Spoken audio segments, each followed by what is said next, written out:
Hello! On se retrouve dans ce deuxième épisode de la série que j'ai intitulée Un mindset de badass. Dans le premier épisode, on avait parlé du fait d'oser se lancer. Quand on a un projet, comment on fait pour oser se lancer? Aujourd'hui, deuxième épisode, tu as osé te lancer et tu comptes sur la motivation pour réussir? Tu ne réussiras pas. Je te livre mes astuces et celles d'un grand monsieur dans le domaine pour que tu réussisses à avancer et à réussir à aller au bout de ton projet. Ça commence maintenant.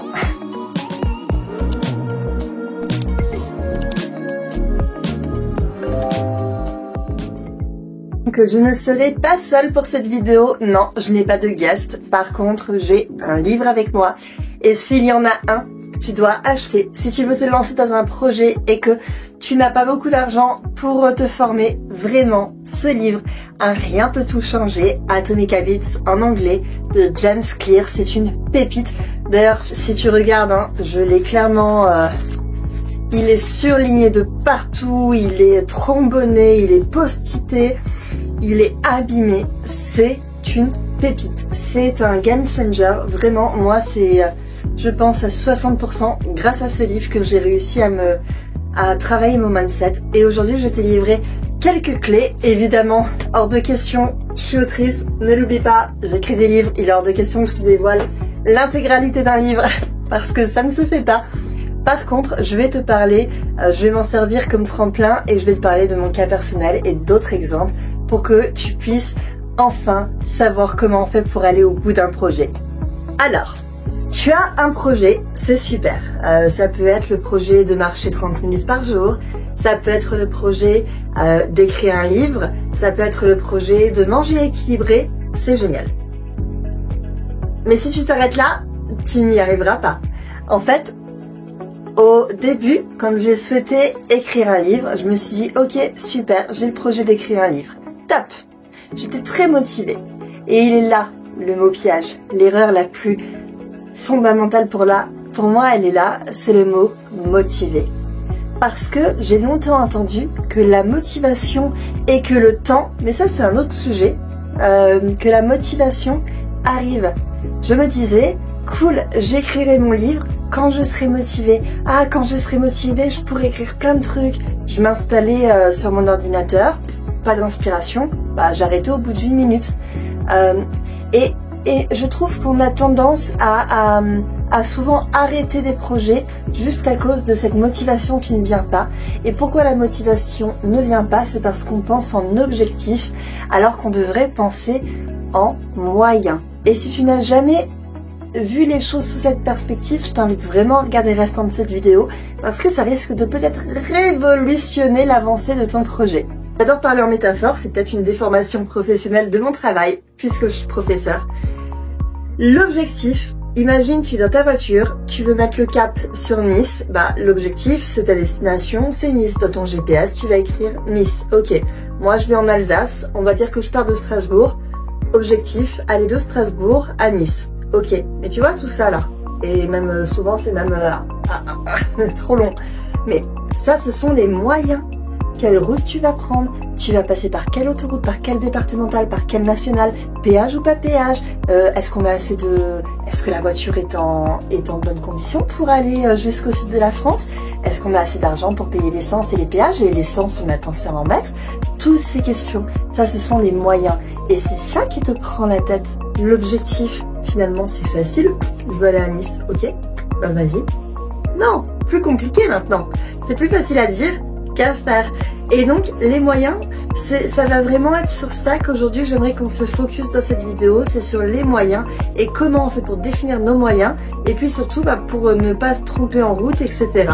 Alors, les moyens, je trouve ça merveilleux, enfin moi ça a tout changé de me fixer sur les moyens parce qu'en fait ça va être l'acte de te dire ok, je souhaite écrire un livre, voilà ce que je vais mettre en place dans mon quotidien pour réussir.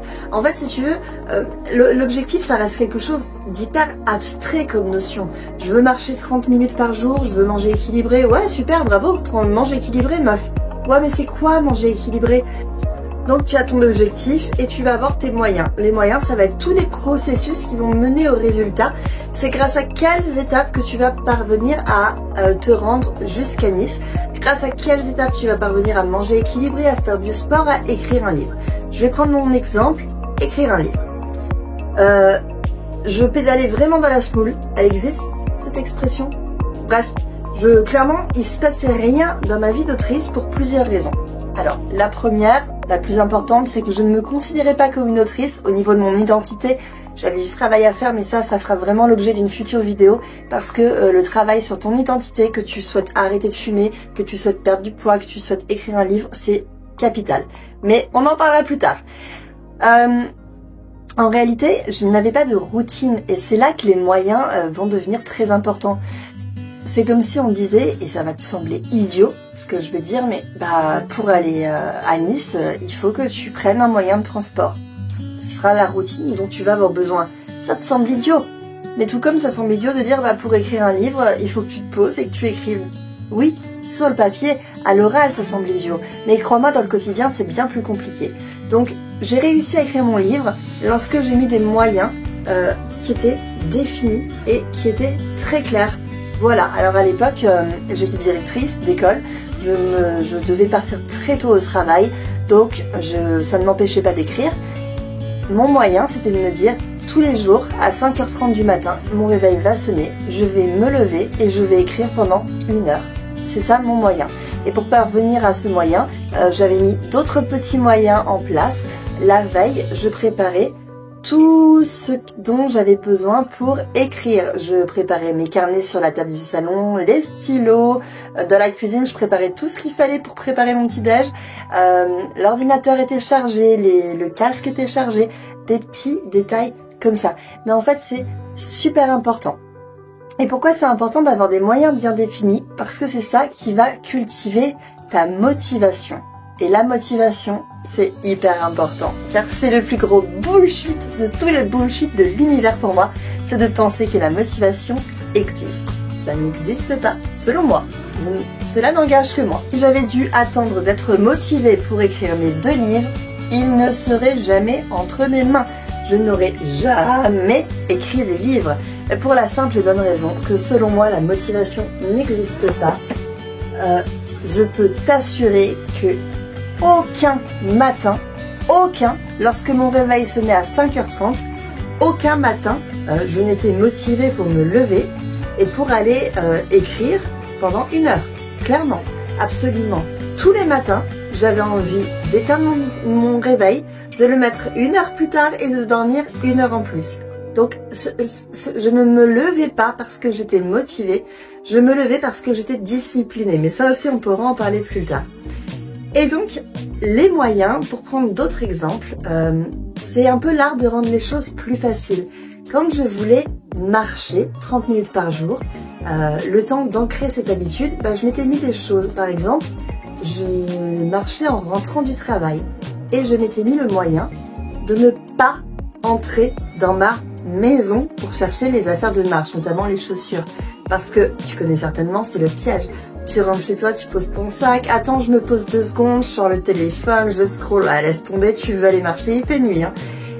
Donc, ce que j'avais fait, c'était de mettre mes chaussures de marche au sol, dans ma voiture, sur le siège passager. C'est un détail, mais c'est un moyen qui me permettait de voir mes chaussures le matin quand j'allais au travail, de les voir le soir quand je quittais de mon boulot, qui me rappelait visuellement, ah tiens, il y a tes chaussures, meuf. Et donc, au lieu de me garer chez moi, je me garais sur le parking du parcours de santé et j'allais marcher. Je n'avais aucun obstacle à ça. C'est pareil, un moyen si tu veux manger équilibré. Ça va pas être juste de dire « Oh, je veux manger équilibré ». Non, ça va être de planifier tes repas, de faire des courses avec exactement tous les ingrédients qu'il te faut pour ne pas avoir à prendre un cheat meal, etc. Le problème avec un objectif, écrire un livre, aller à Nice, perdre du poids, c'est qu'en gros, tu réussis ou tu ne réussis pas. On n'a pas d'autre alternative. C'est soit j'y arrive, soit j'échoue. Et en plus, notamment pour les livres, ça prend 1 an et demi d'écrire un livre en ce qui me concerne. La gratitude, elle mettrait du temps à arriver, quoi. J'ai le temps de bien déprimer. Alors que les moyens, ça entretient ce processus de fierté. La veille, j'ai tout préparé pour écrire, je suis trop contente. Le matin, j'arrive à me lever quand le réveil sonne, j'ai pas encore écrit, mais juste, je me lève, je suis trop heureuse. J'arrive à m'installer à mon ordinateur pour écrire, j'ai pas encore écrit, je suis trop contente. J'écris, peut-être que 10 minutes au lieu de 30, on s'en fout, je suis trop contente. Tu vois, les moyens, ça va être une accumulation d'échelons qui vont faire que tu travailles ton identité. Et une fois de plus, il faut que je prenne sur moi l'identité, on en reparlera plus tard, je vais essayer de ne pas différer. Parce qu'on a un dernier point, j'aime bien que ces formats soient assez courts, on a un dernier point qui est super important, ça va être l'environnement. L'environnement. Alors James Clear, je te le rappelle, dans son livre « Un rien peut tout changer », parle d'une étude qui est très intéressante, à mon sens. Ça se passe à Boston, dans un hôpital de Boston. En fait, il y a une urgentiste qui aimerait changer les habitudes alimentaires, que ce soit des soignants ou des visiteurs. Et elle va entreprendre des changements dans le réfectoire, dans la cantine de cet hôpital, sans en informer les gens. Donc son objectif, c'est d'amener les consommateurs vers de meilleures habitudes alimentaires. Donc ce qu'elle va faire est très simple. Globalement, elle ne va rien révolutionner, c'est juste que dans les distributeurs à soda, elle va ajouter de l'eau. Son objectif, c'est que les gens arrivent à boire plus d'eau. Donc dans les distributeurs à soda, elle va ajouter plus d'eau. Elle va notamment ajouter uniquement des distributeurs à eau au niveau des caisses, là où tu payes.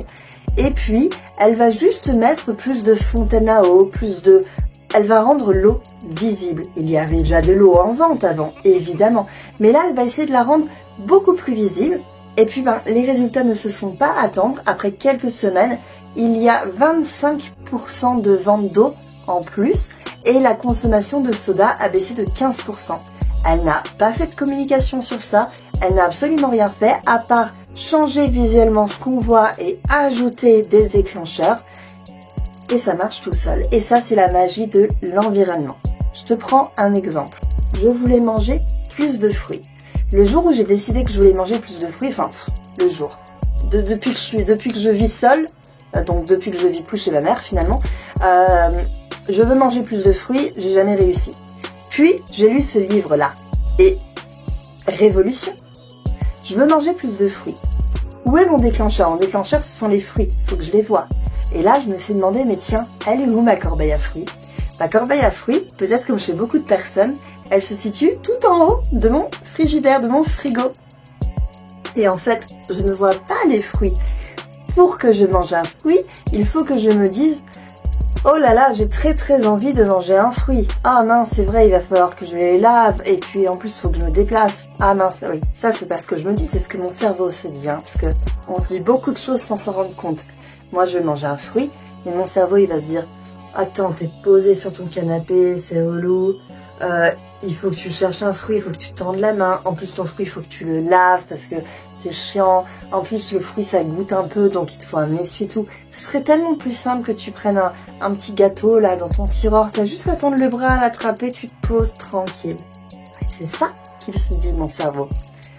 On a mis j'ai mis, parce que mes mecs n'étaient pas au courant, justement, j'ai essayé de faire comme cet exemple avec l'urgentiste à Boston.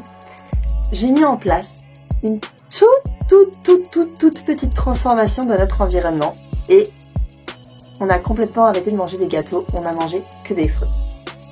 Petite différence que j'ai mise en place dans mon environnement, c'est l'emplacement de ma corbeille à fruits.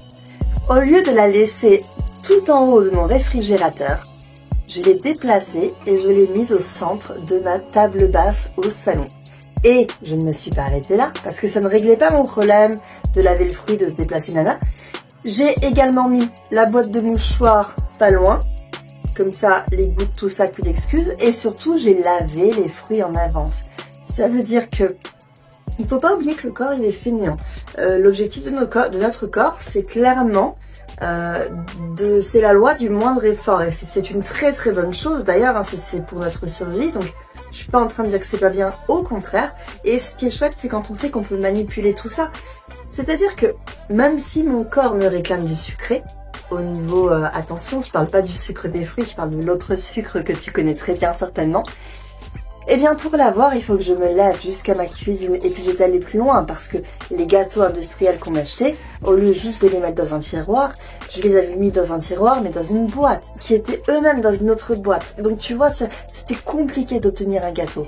Alors que là, je suis posée avec mon livre où je regarde la télé sur le canapé. J'ai juste à faire ça pour attraper une pomme, une mandarine, une banane. Bah, que va choisir le cerveau selon toi? La solution la plus évidente, je vais manger des fruits.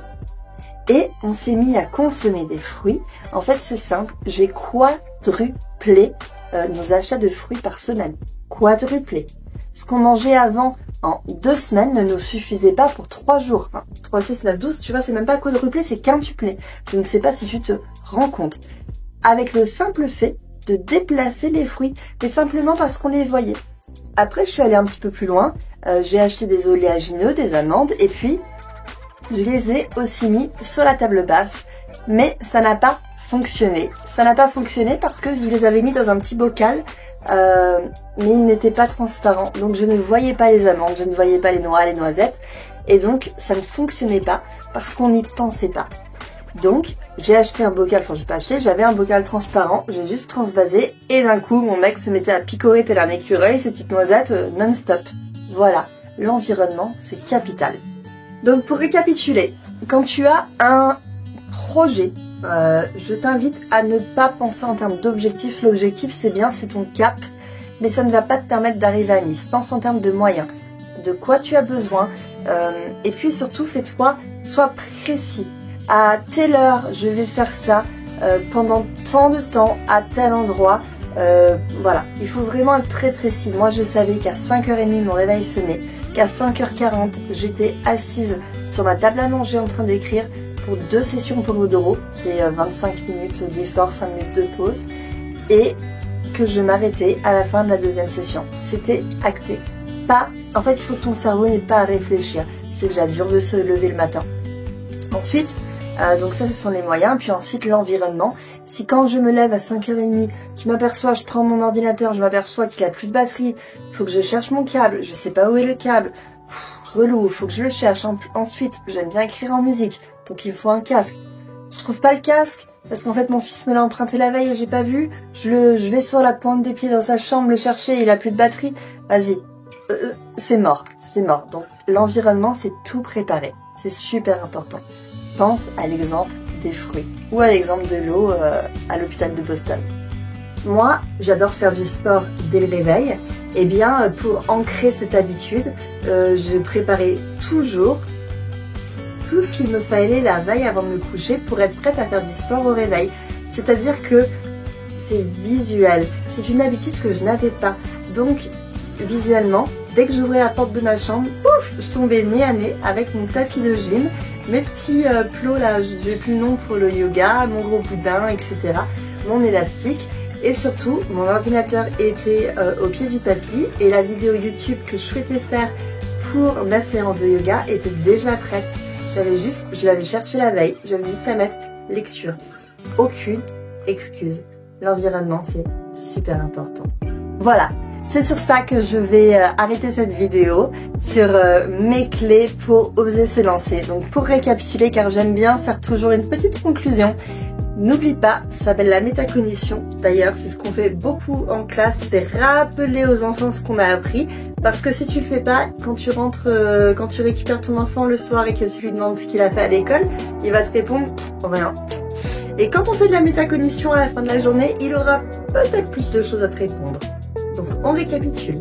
Tu as ton objectif, merveilleux. Ok. Par contre, si tu t'arrêtes là, tu n'avanceras pas. Tu as ton objectif, c'est bien. Maintenant, demande-toi par quel moyen tu vas réussir à atteindre cet objectif.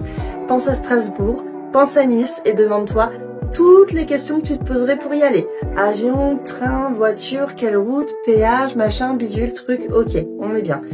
Les moyens, sois très précis. Ok, voilà mon objectif. Pour y parvenir, je vais mettre tel moyen en place.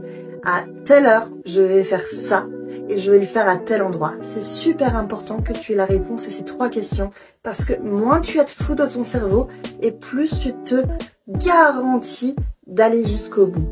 Et enfin, l'environnement. Est-ce que ce qui m'entoure est propice à mon objectif. Clairement, si je veux manger équilibré et qu'autour de moi il y a plein de gâteaux industriels, ça va être du moins très difficile de parvenir à mon objectif. Si je souhaite marcher 30 minutes par jour, mais qu'on est en automne, que je n'ai pas de cahuètes, que je n'ai pas de chaussures de marche, c'est très compliqué de marcher 30 minutes par jour. Donc voilà, objectif, c'est bien, mais on oublie un petit peu. Une fois qu'on l'a, on se concentre sur les moyens. Et j'ai pas dit le moyen, je dis les moyens, contrairement à l'objectif qui est au singulier, tu vois. C'est déjà une liste d'actions. Et puis, l'environnement, super important. N'hésite pas en commentaire à me dire si tu as des questions, des choses peut-être qui te bloquent en ce moment dans ton cheminement, dans ton projet. Je me ferai une joie d'y répondre. Ça me donnera peut-être aussi une idée pour une future vidéo. En tout cas, dans la prochaine vidéo, il y a de fortes chances qu'on parle de l'identité car c'est capital pour réussir à aller au bout de son projet. Je te dis au revoir et merci d'avoir regardé cette vidéo jusqu'au bout. J'espère t'avoir été utile. Ciao!